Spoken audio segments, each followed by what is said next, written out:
우리는 오직 예수 그리스도의 십자가의 은혜를, 그 복음을 믿음으로 구원을 얻습니다. 이것이 복음이고, 이것이 교회가, 이것이 예수 그리스도의 제자들이, 사도들이, 바울이 목숨을 걸고 증거하였던 구원의 길입니다. 우리는 오직 믿음으로 구원을 얻습니다. 로마서를 비롯한 서신서들이, 특별히 바울의 서신서들이 이 믿음에 대하여서 강조하고 있습니다.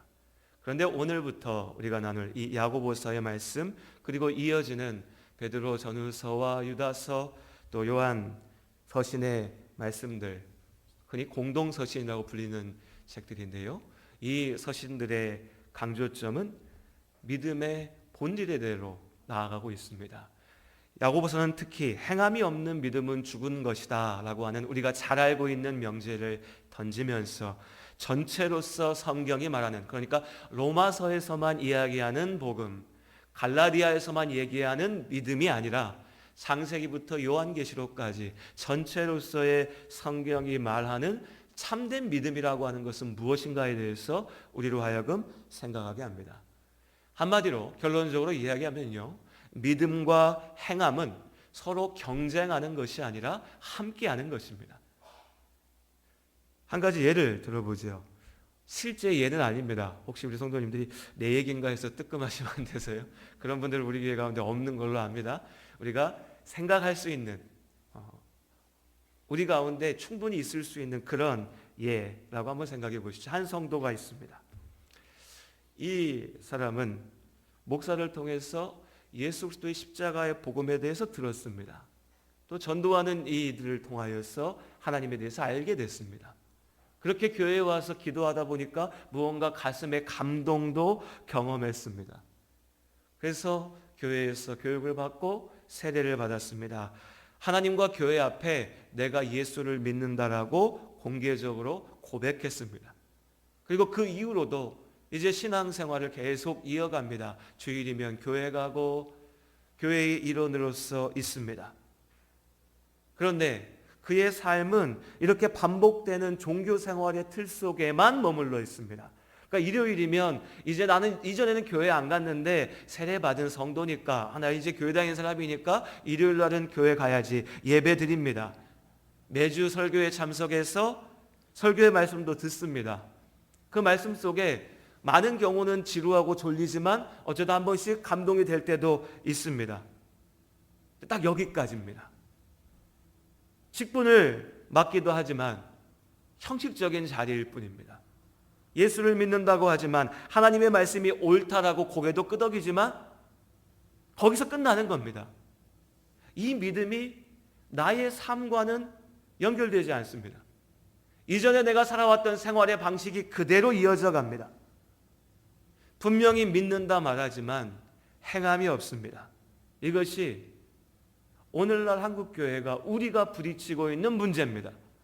예수를 믿는다라고 이야기하는 사람들은 참 많이 있는데 그 믿는다 얘기하는 믿음대로 사는 모습은 잘 드러나지가 않습니다. 이것이 우리의 문제고 우리의 아픔이고, 오늘 야고보서에서 이야기하는 죽은 믿음, 열매 맺지 못하는 믿음입니다. 또 다른 모습이 있죠. 또 다른 한 성도가 있다고 한번 생각해 보십시오. 이분은 교회에 출석한 지가 수십 년이 넘었습니다. 교회 일이라고 하면 앞장서서 참여합니다. 그래서 많은 성도들에게 저 집사님은, 저 권사님은 교회 일이라고 하면 열심을 다해서 최선을 다해서 앞장서서 하시는 훌륭한 분이야 라고 존경도 받습니다. 그런데 이렇게 열심을 다하면서도, 교회 일에 최선을 다하면서도 정작 예수 그리스도의 복음이 무엇인지에 대해서는 제대로 알지를 못합니다.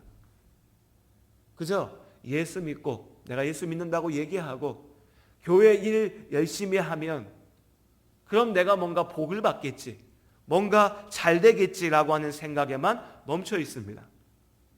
분명히 교회 일을 열심을 다해서 하는데, 종교적인 활동에 최선을 다하는데 그의 생각을 들여다보면 온갖 미신적인 사고들과 인간적인 기준들로 가득 차 있습니다. 함께하는 성도들이 그를 보면서, 주변의 사람들이 그를 보면서 참 교회 열심히 다닌다라고 이야기하지만 정작 그를 통해서 예수 그리스도의 복음이 무엇인지에 대해서는 듣지 못합니다. 행함은 있으나 참된 복음에 대한 믿음이 없는 거죠. 신천지가 이슈가 되고 있습니다. 그 사람들 얼마나 열심히 행합니까? 인터뷰하는데 그렇게 얘기하더라고요. 신천지 교회는 주일, 월, 화, 수, 목, 금, 토 날마다 교회에서 모여서 함께 한다고. 우리 성도님들 한번 생각해 보세요. 날마다 우리 교회에서 모이자고 목사가 얘기하면 날마다 모일 수 있으시겠습니까? 아멘이라고 하신 분들도 몇 분 계시겠지만 대다수 분들은 우리 목사님 왜 저러나, 안 그런 줄 알았는데 왜 이상하나. 그들의 열심은 분명히 대단합니다. 그럼 그렇다고 해서 그 열심이 참 좋은 걸까요? 그렇지 않죠. 방향을 잘못 잡은 열심은요, 그 사람을 죽이는 것이 됩니다. 참된 믿음이 없는 행함은 몸으로 행하는 어떤 행함일 수 있지만 예수 그리스도의 은혜와 구원과는 아무 상관이 없는 거죠. 말씀은 듣지 않고 움직이기만 하는 겁니다. 자, 그렇다면 이 둘 중에 어떤 것이 옳을까요? 너무 쉬운 질문이죠. 어느 쪽도 옳지 않습니다. 둘 다 잘못된 것이죠. 말씀을 듣고 행하지 않는 자도 문제라면 말씀을 듣지 않고 내 생각대로 내 욕심대로 거짓된 것을 쫓아서 행하는 것도 문제인 겁니다. 어느 쪽이든지 간에 참된 하나님의 은혜가 무엇인지를 알 수 없습니다. 그의 인생이, 그의 삶이 이 땅 가운데 주시는 하나님의 온전한 기쁨을, 하나님 나라의 은혜를 누릴 수가 없습니다. 믿음 없는 행함도 행함이 없는 믿음도 모두가 다 거짓된 것이지요. 반대로 이야기하면요, 참된 믿음은 반드시 참된 행함으로 이어지는 줄로 믿습니다. 참된 행함은, 참으로 우리가 예수 그리스도 안에 산다라고 하는 것은 예수 그리스도의 복음에 대한 믿음이 없이는 이루어질 수가 없습니다. 반대로 내가 진정으로 예수 그리스도의 은혜 가운데 거듭났다면, 내가 세상을 바라보는 것이 아니라 하나님 안에 산다면 행함이 없는 삶이 나타날 수가 없습니다.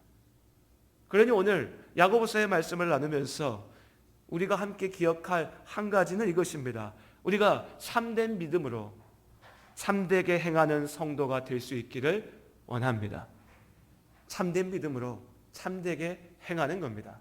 특별히 야고보서의 말씀은 그 참된 행함에 대해서 특별하게 강조하고 있습니다. 우리가 행해야 된다는 겁니다. 행하지 않으면서 말하는 믿음은 거짓이라는 거죠. 그렇다면 이제 우리의 고민은 무엇이, 어떻게 하는 것이 참되게 행하는 것인가? 성경 전체가 이 행함에 대해서 이야기하지만 오늘 야고보서의 말씀 가운데 우리가 이 행함의 분명한 기준을 볼 수 있는 것이 1장 27절 말씀에 있습니다. 우리 1장 27절 말씀을 같이 한번 읽어보겠습니다. 함께 읽겠습니다. 하나님 아버지 앞에서 정결하고 더러움이 없는 경건은 곧 고아와 과부를 그 환난 중에 돌보고 또 자기를 지켜 새 속에 물들지 아니하는 그것이니라. 아멘. 하나님 앞에 정결하고 더러움이 없는 경건, 거짓된 것이 아니라 참된 경건, 참된 삶, 참된 행함이란 게 뭐냐면 고아와 과부, 약한 이들을 환난 속에서 돌보는 것, 이것이 한 가지고요.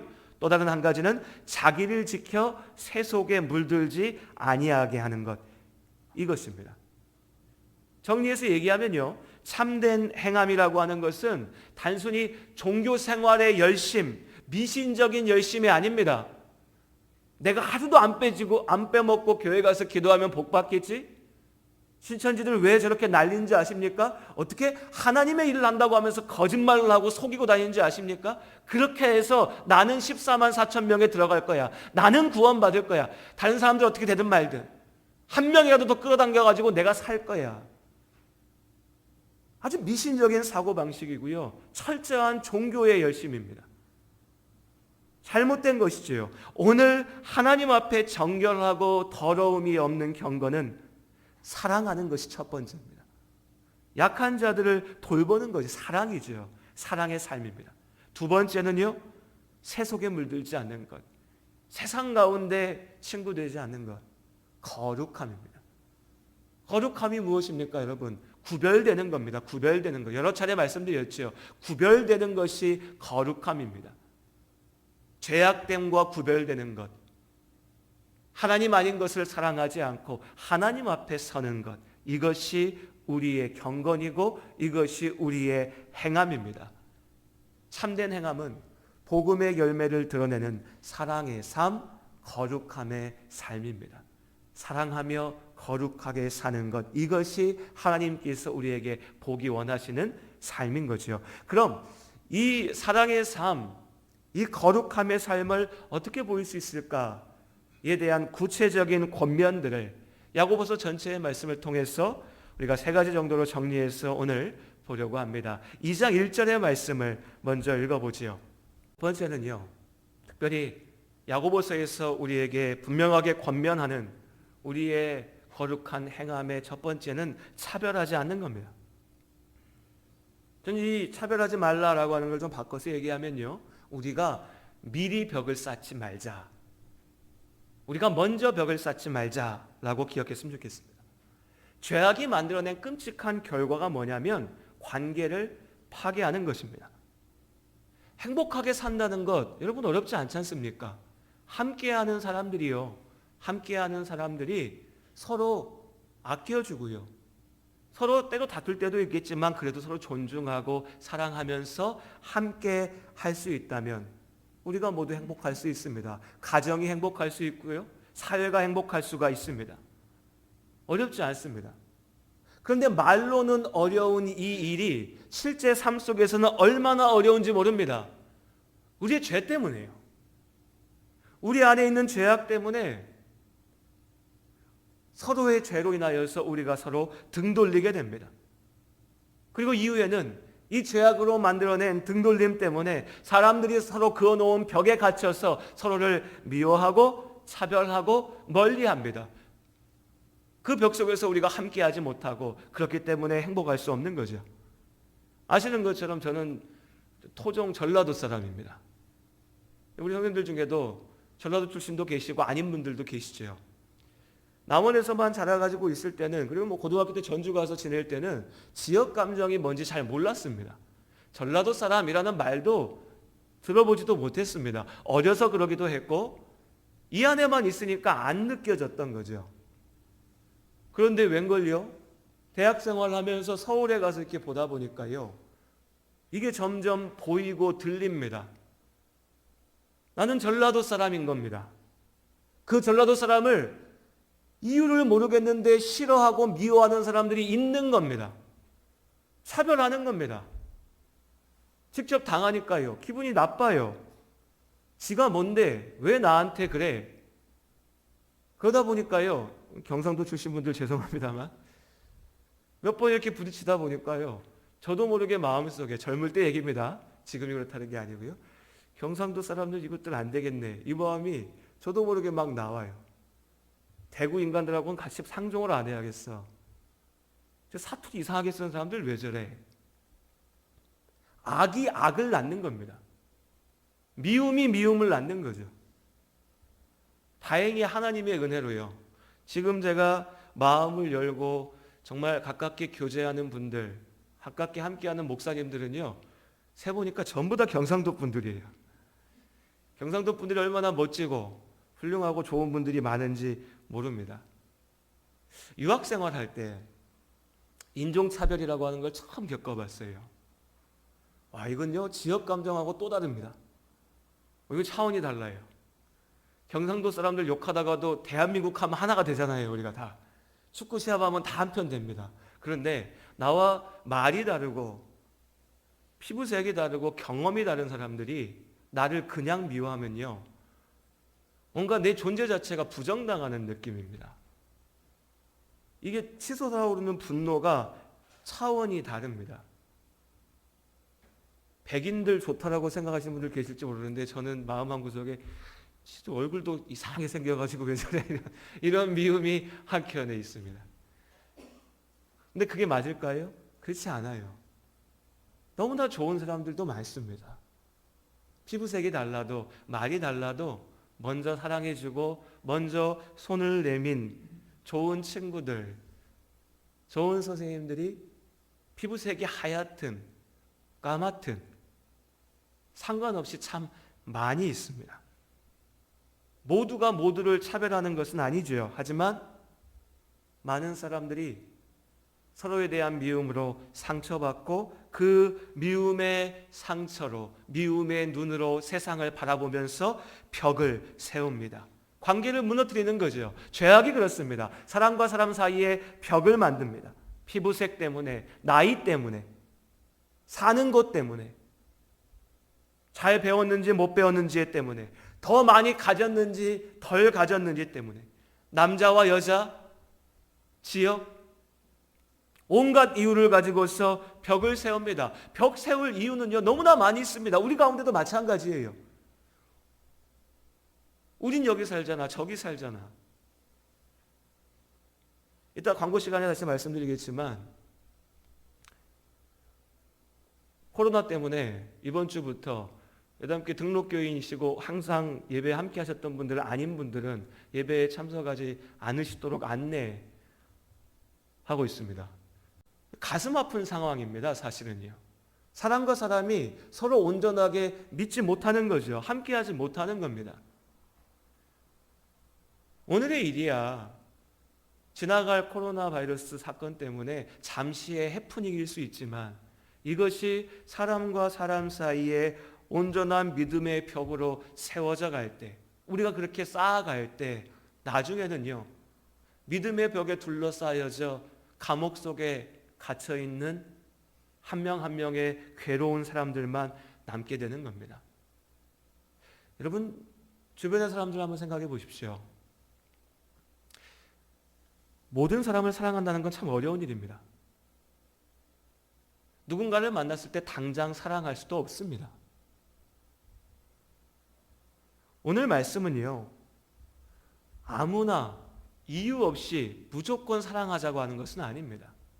분명히 미워하고도 남을 이유가 있을 수 있습니다. 다만 예수 그리스도 안에 사는 우리라면, 성도라면 내가 저 사람을 멀리하는 이유에 대해서 잘 생각해 봤으면 좋겠습니다. 그것이 하나님께서 보실 때도 합당한 이유인가? 그렇지 않으면 나의 죄악됨이, 나의 약함이 만들어낸 미움의 벽인가?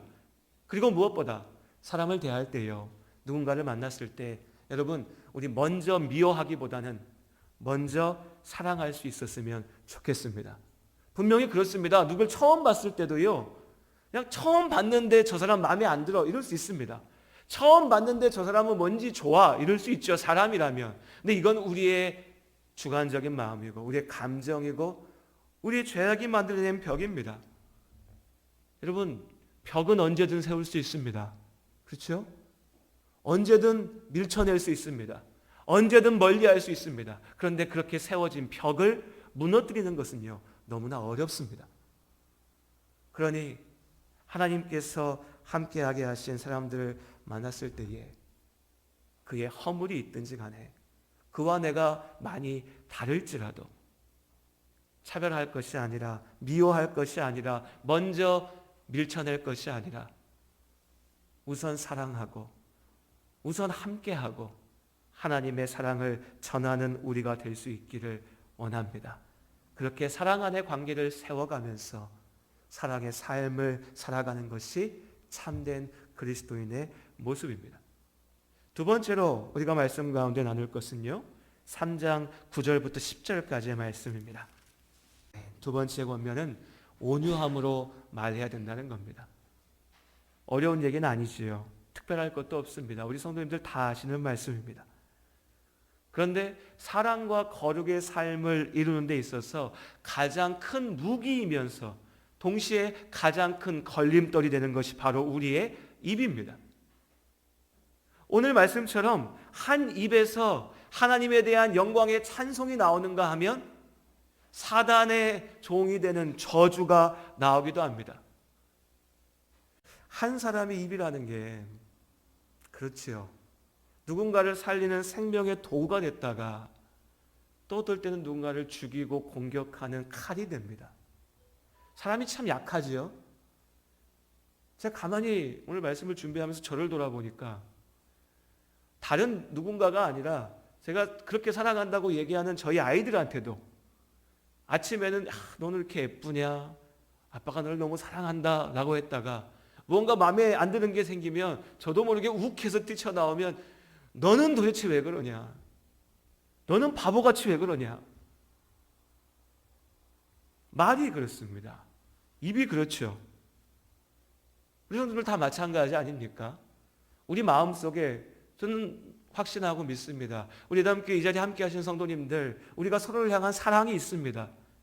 우리가 서로를 위하여서 기도합니다. 잘 되길 바랍니다. 그런데 그렇게 사랑하고 아끼면서도 무언가 내 생각대로 되지 않을 때, 무언가 감정이 충돌할 때, 무언가 마음이 부딪힐 때 나도 모르게 입에서 먼저 튀어나오는 것은 험한 말, 악한 말, 미움의 말이죠. 이것이 우리 입입니다. 하나님께서는 우리가 이 입으로 사랑과 거룩을 이루기를 원하십니다. 삶 속에서 내가 하는 말 하나하나를 하나님의 뜻 가운데 잘 만들어 가시기를 우리 주님 앞에 함께 다짐하기를 원합니다. 이건 제가 권면드립니다 하기도 부끄러워요. 저도 또한 기억해야 되니까 우리가 그렇게 함께 할 수 있기를 원합니다. 물론 쉽지 않습니다. 쉽지 않아요. 그리고 때로는요, 정말 나는 좋은 뜻으로 한 말인데 그것이 다른 이에게 상처가 되기도 하니까요. 그렇다고 해서 입 다물고 사람을 피하고 멀리하는 것이 하나님의 뜻은 아닐 겁니다. 우리가 날마다 깨어서 사랑의 말로 격려하고 위로할 수 있기를 원합니다. 우리의 입이 복음을 증거하고 사랑을 전하는 하나님의 도구가 될 수 있기를 주님 안에서 소원합니다. 그리고 4장 1절 말씀 함께 읽겠습니다. 4장 1절 함께 읽겠습니다. 너희 중에 싸움이 어디로부터 다툼이 어디로부터 나느냐? 너희 지체 중에서 싸우는 정욕으로부터 나는 것이 아니냐? 세상의 욕심을 버려야 됩니다. 다른 표현으로요, 여러분 세상과 친구가 되지 마시기를 바랍니다. 하나님과 동행하시기를 주님의 이름으로 권면드립니다. 세상과 친구 될 때, 세상의 것을 즐겨 쫓게 될 때 그 속에서 죄악이 시작됩니다. 우리의 욕심 가운데 죄가 시작되고 미움과 다툼이 시작되는 것입니다. 너무나 분명히 알지만 우리가 매일매일 잊어버리는 것입니다. 그래서 어쩌면 매 주마다 주님 앞에 모였을 때 예배 시간마다 우리가 다시 듣고 기억해야 되는 겁니다. 세상에서 욕심내다 싸우지 말고 오직 하나님께 겸손히 구하는 믿음의 삶을 사시기를 주님 안에서 권면드립니다. 무엇보다도 여러분 세상의 욕심은 부질없는 것입니다. 5장의 말씀에 보면은 부자들에 대해서 경고하고 있습니다. 너희 부한 자들아, 너희의 재물은 썩었고 너희의 옷은 좀 먹었으며 너희의 금과 은은 녹이 슬었으니 하나님 내 재산은 통장에 잘 들어있고 내 부동산은 저기에 멀쩡히 잘 있는데 뭐가 좀이 슬고 뭐가 녹이 슬고 뭐가 문제입니까? 5장 3절 말씀에 너희가 말세에 재물을 쌓았도다. 우리에게 참된 생명을 주는 것은, 우리의 삶이 참으로 복되게 되는 것은 세상의 것들로 인함이 아니라 하나님께서 주시는 복음의 능력 가운데 있는 줄로 믿습니다. 우리는 세상 속에 삽니다. 세상의 것들이 필요합니다. 그걸 누려야지요. 가져야지요. 그러나 그것이 우리의 목적과 이유가 될 수는 없다는 겁니다. 세상 속에 살지만 우리는 하나님과 함께 살고 있습니다. 4장 14절 말씀에 우리 같이 읽어볼까요? 4장 14절 함께 읽겠습니다. 내일 일을 너희가 알지 못하는도다. 너희 생명이 무엇이냐? 너희는 잠깐 보이다가 없어지는 안개니라. 코로나 때문에 아무튼 온갖 뉴스가 다 덮이고 있는데요. 다들 아실 겁니다. 지난주에 우리 남원 옆에 지나는 삼해 터널에서 큰 교통사고가 있었죠. 5분이 돌아가셨습니다. 코로나 가지고 온 나라가 난리지만 코로나 때문에 죽었다고 하는 사람이 3명 있고 그 중에서도 사실 오랜 동안 병원에서 입원해서 지병을 앓던 약한 분들이 대부분입니다. 아무도 예상하지 못했고 아무도 생각하지 못한 사고로 순식간에 세상을 떠난 사람들이 있습니다. 지금 이 순간에도 있을 겁니다. 삶이라는 게 그렇습니다. 우리는 어떻게든 더 살아보려고, 더 가져보려고, 더 누려보려고, 더 좋게 살려고, 더 편하게 살려고 온갖 것을 계획하고 욕심내고 살아가지만 하나님께서 우리에게 분명히 말씀하십니다. 우리의 생명이라는 것이, 우리의 삶이라고 하는 것이 잠깐 보이다가 없어지는 안개와 마찬가지라는 겁니다. 그렇다고 해서 삶이 가치 없다라는 게 아닙니다. 그렇다고 해서 아무렇게나 살자는 것 아니고, 그렇다고 해서 무슨 문제가 있어도 내 마음대로 해도 된다 이런 뜻이 아닙니다. 우리의 삶은 소중하지만 이 삶의 참된 가치는 지금 눈앞에 보이는 것에 있지 않다는 거지요. 우리가 그저 입으로만 말할 것이 아니라 삶 속에서 참으로 믿습니다. 우리의 생명이 주의 손에 맡겨져 있습니다. 우리의 삶이 하나님의 뜻 가운데 있습니다. 오늘이라도 주님께서 원하시면 우리를 부르실 것이고 20년, 30년, 50년, 100년 뒤라도 주님께서 우리에게 원하시는 뜻이 있다면 우리는 이 땅 가운데 살 것입니다. 우리의 삶이 하나님의 손에 맡겨져 있기에 세상의 욕심 속에 살아가는 것이 아니라 하나님께서 주시는 지혜 가운데 사는 성도님들이 되시기를 주님 안에서 축복합니다. 이것이 이 땅 가운데 우리가 참으로 행해야 될 방향이고 길입니다. 이렇게 사랑과 거룩으로 행하는 삶을 살기 위해서 무엇보다 우리에게 필요한 것이 무엇이냐면요, 오래 참음입니다. 오늘 야고보서의 말씀을 보면 오래 참음에 대해서 권면하고 있습니다. 오래 참음이요, 인내하는 것입니다. 연단하는 것이죠.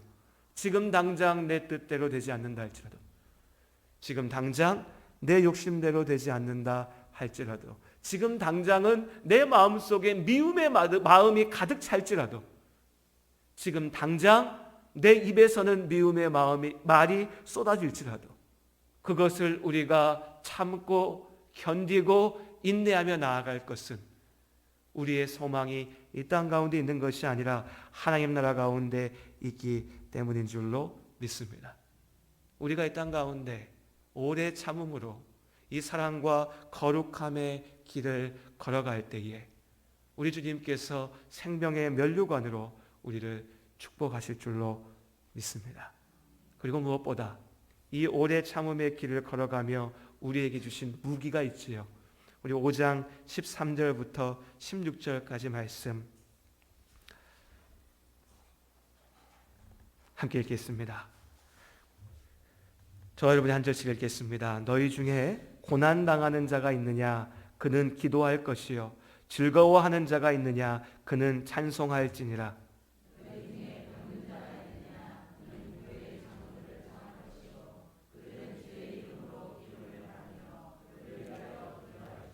믿음의 기도는 병든 자를 구원하리니 주께서 그를 일으키시리라. 혹시 죄를 범하였을지라도 사하심을 받으리라. 그러므로 너희 죄를 서로 고백하며 병이 낫기를 위하여 서로 기도하라. 의인의 간구는 역사하는 힘이 큼이니라. 아멘. 저희 아영이가 어제 그러더라고요. 근데 기도하면 하나님이 몇 퍼센트 들어주시는 거냐고. 몇 퍼센트 들어주실까요? 예. 반대로 물어볼까요? 하나님께서 몇 퍼센트 들어주셔야 우리가 기도합니까? 기도하는 가운데 하나님께서 온전하게 들으시는 줄로 믿습니다. 기도하는 가운데 나의 욕심이, 나의 바람이, 나의 뜻이 100% 이루어지지 않지만 나를 향하신, 나를 사랑하시는 하나님의 뜻이 나의 기도를 통하여서 100% 이루어지는 줄로 믿습니다. 그렇기에 우리는 기도합니다. 믿음이 없는 자들은 조롱하고 비웃습니다. 기도한다고 뭐가 달라지냐? 기도한다고 뭐가 고쳐지냐? 기도한다고 주는 게 뭐냐? 믿음 없기에 그렇습니다. 예수 그리스도의 믿음 안에 있는 우리는 고백합니다. 우리가 기도할 때 하나님께서 분명히 역사하십니다. 우리가 기도할 때 하나님께서 우리를 고치시고, 우리가 기도할 때 우리의 하나님께서 우리의 삶을 회복시키신 줄로 믿습니다. 그러니 사랑과 거룩의 삶을, 그 오래 참음의 삶을 걸어가면서 우리 성도님들, 우리가 함께 기도할 수 있기를 원합니다. 나의 삶을 놓고 서로를 위하여서, 이 땅을 위하여서, 하나님의 나라를 위하여서 쉬지 않고 기도하는, 기도의 삶을 살아가는 우리 모두가 될 수 있기를 주님 안에 소원합니다. 기도하시겠습니다. 하나님, 오늘도 우리가 주님